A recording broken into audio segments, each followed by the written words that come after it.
Ayan. So, another day, another reading tayo mga my dear. Collective tayo for today. Collective. Medyo natutuwa ako sa collective. Okay. So, tingnan natin kaninong energy ang masasagap natin today. Hello, my dear. Hello, hello, hello. Kanino kayang energy? Medyo bababaan natin to. Yan. Okay, kala mo umuulan. Okay, hello, hello, hello. Let's go tayo. 4 cards tayo dito. Tingnan natin. Nilalamig po kasi ako. We have here the energy of compromise, okay, and relaxation. Ang nakukuha ko dito, my dear, is merong isang tao na parang ayaw makipag-ayos. Okay? Ayaw niya makipag-ayos.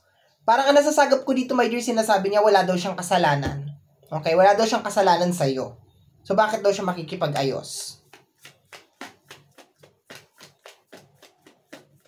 Yung pagkakasabi nga medyo may pagkamayabang. Parang akala mo may pinagmamalaki. Parang ganun. Okay. Tingnan natin. Trap. Pabiktim siya, my dear. Pabiktim siya. Ikaw daw yung nakagawa ng kasalanan sa kanya, my dear.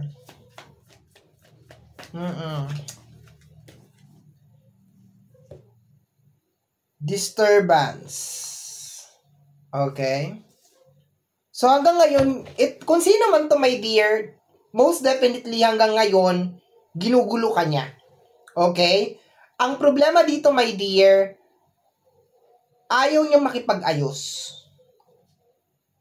Ikaw daw yung may kasalanan. Yun ang sabi niya dito. Eh, posibleng pinagsasabi niya to kung kanino-kanino, my dear, na kasalanan mo to lahat. Ikaw, my dear, may kasalanan. Ikaw yung mali. Okay? Ayaw niya makipag-ayos. Ayaw niya makipagkasundo. Actually, baka hindi mo siya makausap ng maayos. Kung pipilitin mo, my dear, na mag-usap kayo ngayon, baka hindi din kayo magka-usap ng maayos. Okay? Tingnan natin, my dear. Next. Ito ba dapat? Dapat last to. Sige na nga. Ito na hawak ko eh. Next energy is, tingnan natin. And then after nito, manghingi tayo ng advice. Manghingi tayo ng advice sa ating mga guide. I am so attracted to you. Posibleng minsan, my dear, minahal mo tong tao na to. Okay? Minsan minahal mo tong tao na to, pero nakukuha ko na dahil siguro sa ugali niya, parang medyo na-disappoint ka sa kanya. Minsan minahal mo siya. Minsan. Okay, tingnan natin, my dear. Next. Okay. I wish I could share my good news with you. Actually, parang ang dami mong gustong sabihin sa kanya. Kaso dahil sa ugali niya, my dear, I am afraid to contact you. Okay, actually natatakot ka rin sa kanya eh. Kasi baka kilala mo, my dear, yung ugali niya. Alam mo talaga na may pagka mayabang, na may pagka-arrogante, yung ugali niya, my dear. Actually, maayos naman na ito. Nararamdaman ko, my dear, sa'yo na gusto mo rin makipag-ayos, actually, para matapos na to. Kasi, pansin ko dito, my dear, na parang masyadong matagal na tong issue na to. Nakukuha ko parang masyadong matagal na tong issue na to between the two of you.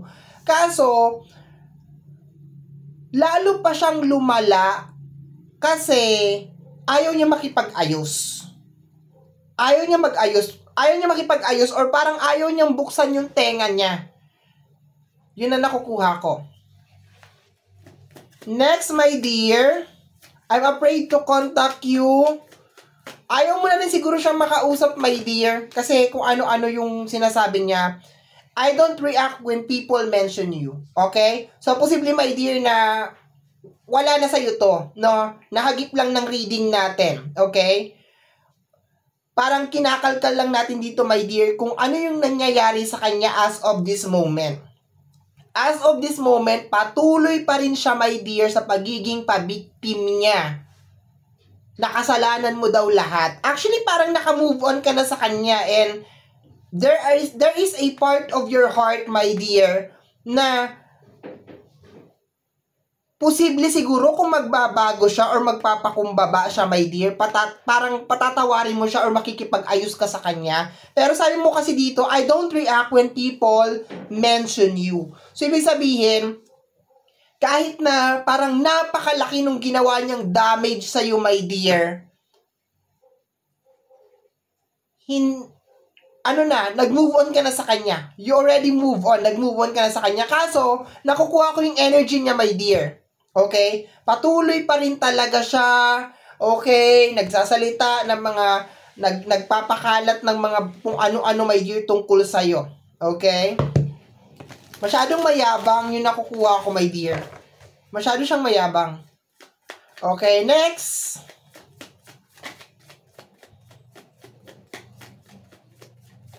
Okay? My life started when I met you. Ganun siya ka-importante sa'yo, my dear. So, posibleng relationship to, my dear. Wait.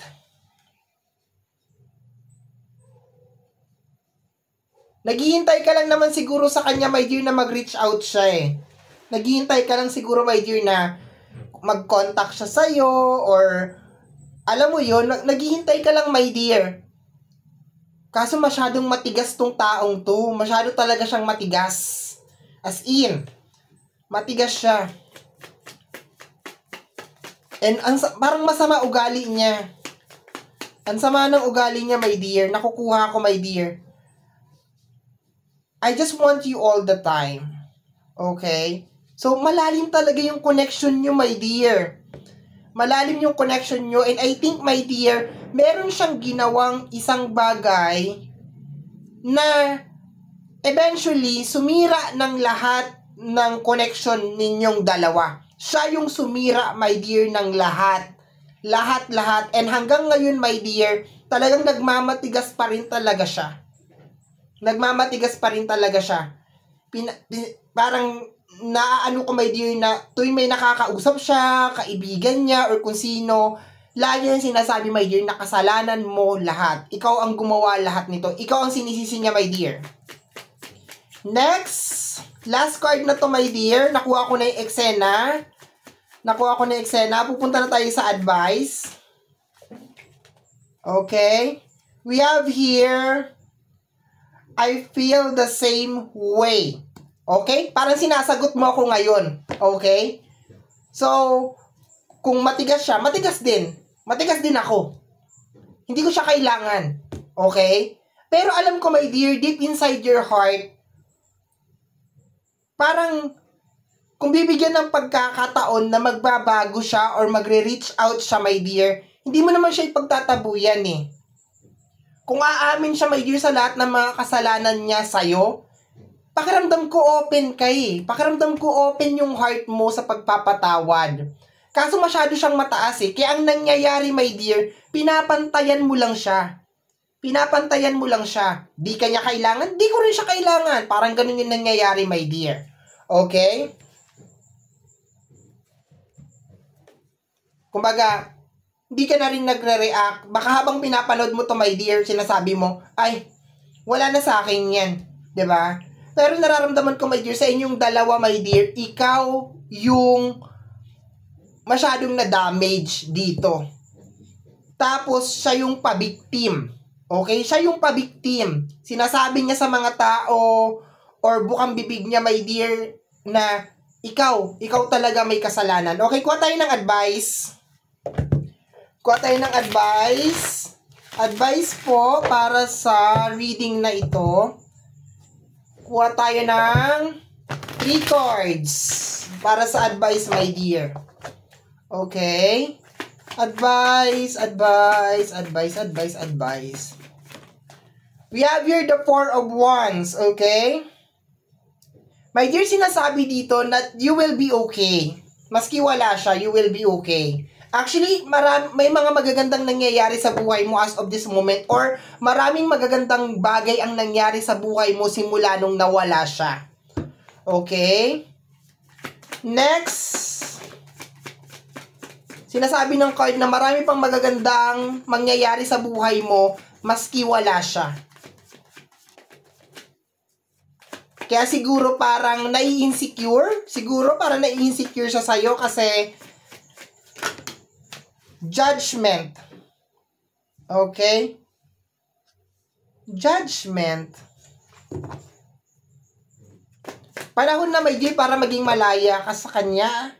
The Lovers, okay? Confirm na relationship to.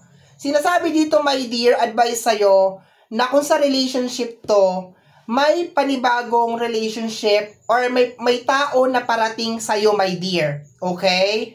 Posible din, my dear, na ikasal ka ulit. Kung kinasal ka na, posibleng ikasal ka ulit, my dear. Okay? Kung galing ka sa broken relationship, merong parating sa'yo, my dear, na love.